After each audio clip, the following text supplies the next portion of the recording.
रमज़ान में इबादत का वक्त निकालना मुश्किल हो जाता है और दिन भी बहुत छोटे हैं। इसलिए हम बनाएंगे शामी कबाब, और वो भी एक ही बार में। एक ही बार की मेहनत से ऐसी रेसिपी जो महीना भर फ्रीज़र में ख़राब नहीं होंगे और इफ्तार के वक्त देगी आपको बिल्कुल ताज़ा जायका। अस्सलाम वालेकुम माय यूट्यूब फैमिली, मैं हूं साइमा साकिब और मैं अपने channel creativity with Saima Saqib में आप लोगों को खुश आमदीद कहती हूँ। आज की वीडियो में शामी कबाब रेसिपी के साथ साथ मैं आप लोगों के साथ शेयर करूंगी कि मैं महीने भर का अपने जो है ना गोश्त का स्टॉक और सब्जियों का स्टॉक किस तरह से साफ़ करके कटिंग करके फ्रिज में रखती हूँ। तो व्यूअर्स, खैर से 2 से 3 दिन में अब रमज़ानुल मुबारक शुरू हो जाएगा और मैं अपने घर पे इसकी तैयारी कैसे करती हूँ इंशाल्लाह ताला इस वीडियो में आज आप लोग यही सब कुछ देखेंगे। तो सबसे पहले व्यूअर्स, शामी कबाब की रेसिपी आप लोगों को देती हूँ। इसे बनाते हुए हमने इसमें जो है ना बग़ैर हड्डी वाला चिकन का गोश्त लिया था और साथ में चने की दाल शामिल करके इसमें नमक, मिर्च, गरम मसाला, ज़ीरा पाउडर और साबित धनिया पाउडर, थोड़ा सा ऑयल डाल के इसको पकने के लिए रख दिया था। अच्छा, जब ये अच्छे से पानी खुश्क कर ले उसके बाद हमने इसको चम्मच से ही जो है ना अच्छे से मैश कर देना है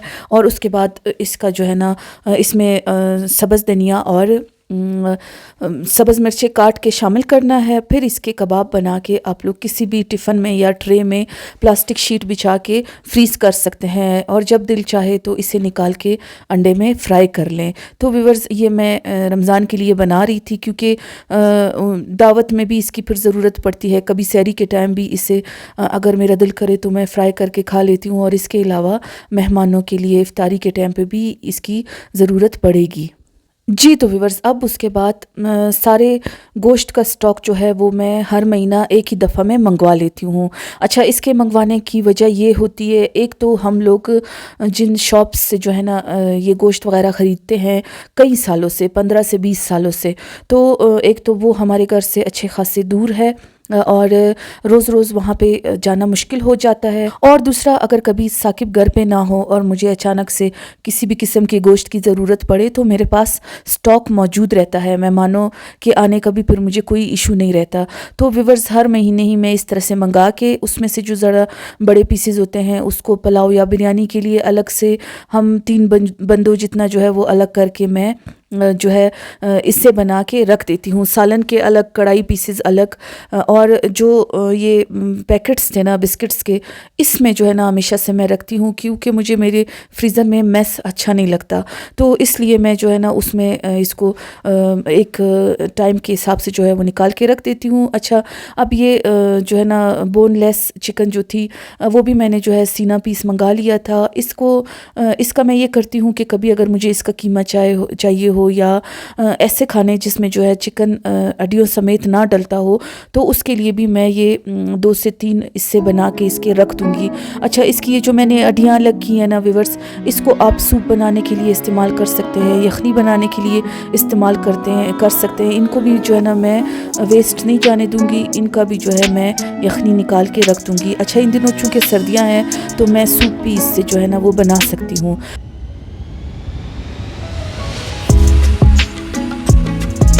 मटन गोश्त को भी जो है ना स्टॉक करने का मेरा तरीका जो है वो यही है व्यूअर्स कि मैं मुख्तलिफ़ शॉपर्स जो है वो कट करके प्लास्टिक के और ट्रे में उसको बिछा दूँगी और उसमें जो है मैं इसी तरह से एक टाइम के सालन के हिसाब से जो है वो इससे बना के इसमें रख दूँगी। अच्छा, कभी अगर मेहमान आ जाए ना और मुझे ज़्यादा गोश्त चाहिए हो तो फिर मैं एक की जगह जो है वो 2 हिस्सों को डाल के मैं बना लेती हूँ। तो लेकिन हमेशा यही होता है कि व्यूअर्स, मैं अब हमारी फैमिली के हिसाब से मेरे साकिब और अम्मी के हिसाब से जो है वो गोश्त ऐसे इससे बना के मैं रखती हूँ। तो व्यूअर्स, मेरा तो ये तरीका रहा है। ये नहीं कि मैं रमज़ान के लिए ये सब करूँगी, मेरा हर महीने का ही यही रूटीन होती है कि गोश्त का जो स्टॉक है वो एक ही जगह आता है। तो मुझे जो है ना हर महीने ही अपने फ्रीज़र में इसी तरह से इनको फ्रीज़ करके रखना होता है। तो व्यूअर्स, ये एक आसान सा तरीका मैंने आप लोगों के साथ शेयर कर दिया है। वो लोग जिनके पास करीब में शॉप्स नहीं है गोश्त की, या फिर जो बिज़ी रहते हैं, जो जॉब्स वगैरह पे जो औरतें जो हैं वो जाती हैं, तो अगर उनके लिए भी जो है इस तरह से वो कर लेना तो आसानी हो जाएगी। अच्छा, कीमे को भी ना व्यूअर्स, ये बीफ कीमा भी मैं मंगाती हूँ, 1 किलो मंगा लेती हूँ और आधा आधा करके जो है वो 2 हिस्सों में रख देती हूँ। अच्छा, अभी मुझे कोफ्ते बनाने होंगे या सादा कीमा आलू बनाना होगा तो मैं इसी से लेके मैं बना लूँगी। अच्छा, और उसके अलावा बीफ का गोश्त जो है वो हमारे घर में बहुत ज़्यादा नहीं खाया जाता, लेकिन बस मैं थोड़ा सा मंगा लेती हूँ, वो भी इसलिए कि साकिब को ना बीफ पुलाव बहुत पसंद है। तो कभी कभार अगर उनके लिए बीफ पुलाव बनाना हो ना तो फिर मैं इस गोश्त का इस्तेमाल करूँगी। तो व्यूअर्स, ये मेरी जो है ना वो रमज़ानुल मुबारक के लिए मैंने ये सारा कुछ मंगा के जो है वो धो के अच्छे से और फ्रीज़ करके रख लिया था। अब ये होगा कि मुझे आसानी होगी पूरा महीना। अगर 15 दिन भी ये चलेगा ना तो उसके बाद दोबारा से खैर से मंगा के और फिर धो के इसी तरह से मैं रख लूँगी। और अब उसके अलावा व्यूअर्स, गरम मसाला हमेशा ही मैं साबित मंगाती हूँ और आधे को मैं साबित ही रख देती हूँ बिरयानी और पुलाव वगैरह के लिए, और उसके अलावा जो है आधा मैं इस तरह से पाउडर बना के उसको भी रख दूँगी। ज़ीरा भी और इसी तरह से काली मिर्चें भी, इनको भी मैं ख़ुद साबित मंगा के और फ्रीज इस तरह से पीस के ना मैं इसको रख देती हूँ। ये इस तरह ये हर महीना ताज़ा भी रहती है और इसकी खुशबू भी अच्छी आती रहेगी और खानों में जो है ना, खानों का ये मज़ा भी दुबाला करेगी।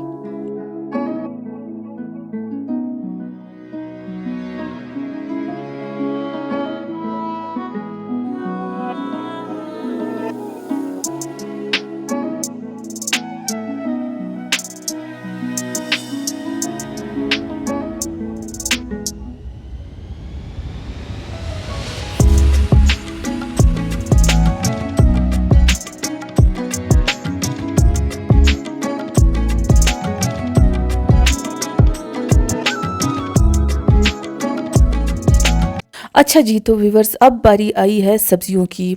अच्छा, सब्ज़ियां जो है प्याज, आलू, टमाटर, लहसुन, अदरक, सब्ज़ मिर्चें और इसके अलावा कोई भी सब्ज़ी जो हमें पसंद हो तो वो भी इसी तरह से मैं मंगा लेती हूँ। और आलू इस दफ़ा बहुत जो है ना वो गंदे आए थे, शायद बारिशों की वजह से जो है वो इन पे कीचड़ लगा हुआ था। और फिर मैंने ना इनको अच्छे से वॉश कर लिया था, क्योंकि इसी तरह अगर मैं गंदे रखूँगी ना, एक तो किचन में स्मेल आती रहेगी, दूसरा मुझे ख़ुद भी अच्छा नहीं लगता इस तरह से। और सारी सब्ज़ियों को वॉश करके इनको भी मुझे जिस तरह से जिस सब्ज़ी की ज़रूरत होगी उसको उसी तरह से मैं कट करके रख दूँगी। अच्छा व्यूअर्स, वो मेरे व्यूअर्स जो इंतज़ार में हैं रमज़ानुल मुबारक के मेकओवर के, तो इंशाअल्लाह ताला उनको मैं बताती चलूँ कि कल खैर से मैं मेकओवर भी शेयर करूँगी अपने व्यूअर्स के साथ। उसकी काम जो है वो चल रहा है, मैं उसकी तैयारी कर रही हूँ, लेकिन साथ साथ आप लोग जानते हैं कि मैं एक अकेली हूँ घर में और सारे काम ही मुझे देखने पड़ते हैं। तो रमज़ानुल मुबारक की ये वाली तैयारी भी चल रही थी मेरे किचन में। इसके अलावा जो और कुछ मैंने पकाना है, फुल्कियाँ वगैरह, ये सारा कुछ उसकी वीडियो भी आप लोगों के साथ शेयर करनी है। चटनियाँ भी मैंने बनानी है, वो सारा कुछ भी आप लोगों को साथ जो है वो शेयर करना है। और साथ साथ में मेकओवर का भी काम चल रहा है। तो आज मैंने सोचा कि मैं आज अपने व्यूवर्स के साथ ये सारी जो है ना वो तैयारी शेयर करूँ। इंशाअल्लाह ताला कल तक मेकओवर भी कंप्लीट हो जाएगा और फिर कल खैर से मेरे व्यूवर्स जो हैं वो मेरे चैनल पे रमज़ानुल मुबारक का मेकओवर देखेंगे। पूरा महीना इंशाअल्लाह मेरे घर पे जो है वही वाला सेटअप रहेगा। और खैर से जो दावतें होंगी हमारे घर पे रमज़ानुल मुबारक की इफ्तारियाँ वगैरह, तो फिर जब ये मेकओवर हुआ होगा ना तो और ज़्यादा अच्छा लगेगा मेहमानों को भी और मुझे भी। पिछले साल मैं आप लोगों को व्यूअर्स रमज़ानुल मुबारक का मेकओवर नहीं दे सकी थी, क्योंकि खैर से पिछले साल इन दिनों मैं उम्रा पे थी। तो हम रमज़ानुल मुबारक के 2 से 3 रोज़े वहीं पे रख के आए थे, तो इसलिए मैं फिर ये सारा कुछ अपने व्यूअर्स के साथ शेयर नहीं कर सकी थी। तो इस साल खैर से मुझे मौका मिला है दोबारा से अपने व्यूअर्स को अच्छा सा मेकओवर देने का और ये सारी तैयारी दिखाने का। तो आम लोगों की तरह व्यूअर्स मैं भी अपने घर पे ये सारी तैयारी करती हूँ। और ये तैयारी करने का मकसद ये नहीं है कि रोज़ों में इंसान बिल्कुल ही सुस्त हो जाता है और इबादत के लिए टाइम नहीं निकाल पाता है। एक तो ये सारा कुछ दिखाने का मकसद ये है कि दिन बहुत छोटे हैं, इतना टाइम नहीं होगा मेरे पास कि सारा कुछ। ये भी दूसरा ये व्यूवर्स के मेरे जो है ना रोज़ों और इबादत के अलावा मेरे बाकी मेकओवर्स के चैनल के काम भी बहुत ज़्यादा होते हैं, तो इसलिए मैं ज़्यादातर जो है वो मुश्किल काम जो है वो रमज़ान मुबारक से ही पहले ही करके रख रही हूँ। तो व्यूअर्स, मेरा तो ये सोचना है, जिन लोगों को आसान लगता है तो वो लोग रमज़ान मुबारक में भी ये सब कर सकते हैं, और जिन लोगों के लिए मुश्किल होगी वो पहले से इस तरह से सारा कुछ जो है वो मैनेज कर लेंगे। तो व्यूअर्स, बैंगन जो है उनको मैं नमक वाले पानी में डिप करके रखूँगी, और ज़्यादा सारे बैंगन भी मैं फ्राई करके रख दूँगी। अच्छा, इसको ये होगा कि सिर्फ मैंने ना तेल में इसको फ्राई करना है, और इसको फिर बाद में मैं फ्रीज़र में फ्रीज़ कर दूँगी। इस तरह जिस दिन मेरा बैंगन वाली सब्ज़ी खाने को दिल करेगा तो मसाला बना के और फ्रीज़र से बैंगन निकाल के उसमें आप लोग डाल के इसको अच्छा सा पका सकते हैं। ये बहुत अच्छे बनते हैं, बिल्कुल उसी तरह से ताज़ा रहते हैं जैसे आप लोगों ने अभी ला के बनाए हो। तो व्यूअर्स, आज की वीडियो आप लोगों को कैसी लगी? अगर इस वीडियो में कुछ भी अच्छा लगे तो एक लाइक करना ना भूलिएगा, और मेरे चैनल को भी ज़रूर सब्सक्राइब कीजिएगा। इंशाल्लाह नेक्स्ट वीडियो में कवर की होगी, तो व्यूअर्स मेरे साथ रहिएगा। मिलते हैं नेक्स्ट वीडियो में, तब तक के लिए अल्लाह हाफ़िज़।